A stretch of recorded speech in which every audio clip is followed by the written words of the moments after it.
ఎంతసేపు వినోదం కావాలి, విలాసం కావాలి, తిరగటం కావాలి. అంతేకాని ఇంట్లో పనులు కానీ, చక్కగా పెద్దల దగ్గర కూర్చొని 4 మాటలు మాట్లాడడం అన్నా కానీ, దేవాలయానికి వెళ్ళటం అన్నా అసలు నచ్చదు. ప్రతి సినిమా చూడాల్సిందే. ఈ ఓటీటీ వచ్చినప్పటి నుంచి ప్రతి సినిమా వాళ్ళే చూసేస్తున్నారు. నిజానికి చూడకూడదని చెప్పట్లేదు. కానీ సినిమా కూడా ఎలా ఉండాలి? సందేశాన్ని ఇచ్చేలాగా ఉండాలి.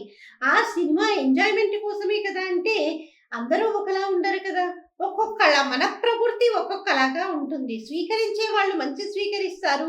చెడే స్వీకరించే వాళ్ళు చెడే స్వీకరిస్తారు. కాబట్టి సినిమాలు తీసేటటువంటి వాళ్ళు సమాజాన్ని ఉద్ధరించేటట్లు, వాళ్ళు కాస్త ఎంజాయ్ చేసేటట్లు, రొటీన్ లైఫ్ నుంచి వచ్చేటట్టు ఉండాలే కానీ, మన వ్యవస్థని కానీ, మన యొక్క కట్టుబాట్లని కానీ, మన యొక్క సనాతన ధర్మాన్ని కానీ, మన ఆచార వ్యవహారాల్ని కానీ కించపరిచేటట్టు ఉండకూడదు. అలా వచ్చినటువంటి సినిమాలని అందరం కూడా బహిష్కరించాలి.